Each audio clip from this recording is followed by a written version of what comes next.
وقت سب کو ملتا ہے زندگی بدلنے کے لیے، لیکن زندگی دوبارہ نہیں ملتی وقت بدلنے کے لیے، اس لیے اپنی زندگی کا قدر کریں۔ حضرت مولا علی علیہ السلام نے فرمایا، بچے کو جو بیماری ہوتی ہے وہ اس کی ماں کے گناہوں کا کفارہ ہے۔ صبح کی نیند انسان کے ارادوں کو کمزور کرتی ہے۔ منزلوں کو حاصل کرنے والے کبھی دیر تک سویا نہیں کرتے کہ معجزے بھی ہوتے ہیں، دعائیں بھی قبول ہوتی ہیں، آزمائشوں کا بھی اجر ملتا ہے، بس اللہ کے کن کہتے ہی اور وہ کن تمہارا یقین کہلواتا ہے۔ اللہ پر بھروسہ رکھیں، خدا سے نا امیدی کبھی نہ رکھیں۔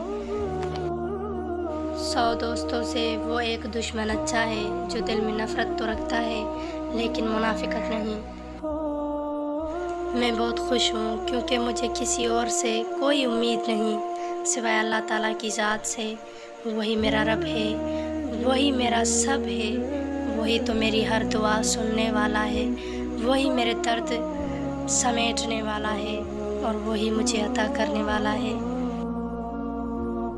کہ جب سایہ قد سے بڑا اور باتیں اوقات سے بڑی ہونے لگ جائیں تو سمجھ جائیں سورج غروب ہونے والا ہے۔ جب کوئی بلا وجہ آپ کا دشمن بن جائے تو مان لیجئے کہ آپ میں کچھ تو خاص ہے جو سامنے والا حسد کا شکار ہے۔ آج انسان پریشان ہے کیونکہ اس کے پاس ہر چیز کے لیے وقت ہوتا ہے سوائے نماز پڑھنے کے، سوائے خدا کو یاد کرنے کے۔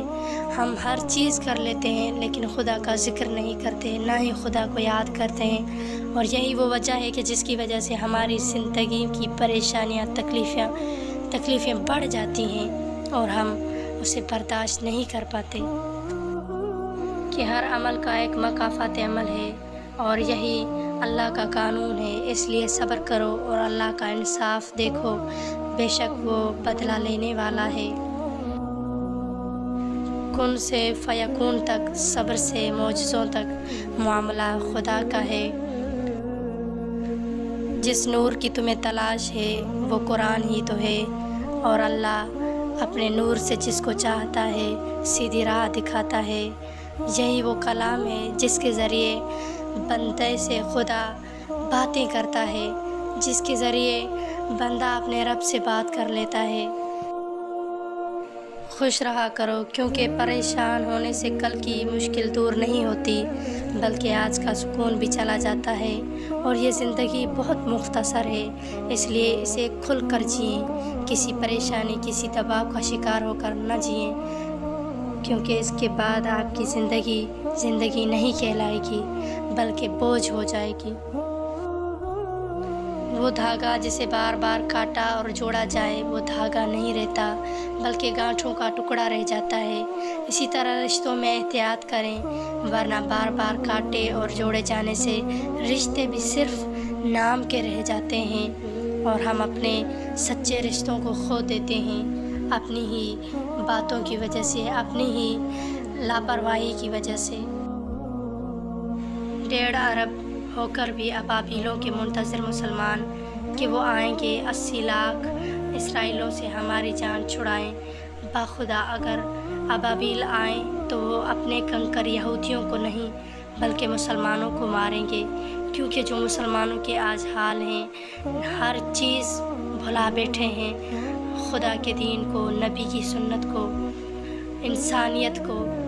باخدا جانے کہ ہماری زندگی کا مقصد کیا ہے، اسلام ہمیں کیا کہتا ہے۔ جب تمہیں تکلیف ہو اور دل افسردہ ہو تو تم دل میں رو لو، لیکن زبان سے وہی الفاظ نکالو جو اللہ تمہاری زبان سے سننا چاہتا ہے۔ نفرت کے پر ہوتے ہیں، یہ سرعت سے پھیلتی ہے، محبت اور شفقت کے پاؤں ہوتے ہیں، اسے قدم جما جما کر چلنا پڑتا ہے۔ اگر تم قرآن کو آنکھوں سے دیکھو گے تو الفاظ نظر آئیں گے، دماغ سے دیکھو گے تو علم نظر آئے گا، دل سے دیکھو گے تو محبت نظر آئے گی، اور اگر قرآن کو اپنی روح سے دیکھو گے تو تمہیں خدا نظر آئے گا۔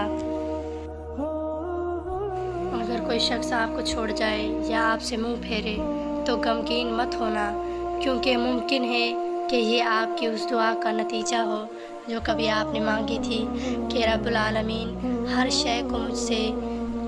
شے کو مجھ سے دور کر دے جو میرے حق میں بہتر نہیں۔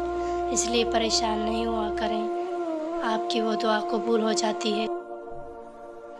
زندگی اس کچی پینسل کی طرح ہے جو ہر روز چھوٹی ہوتی جاتی ہے۔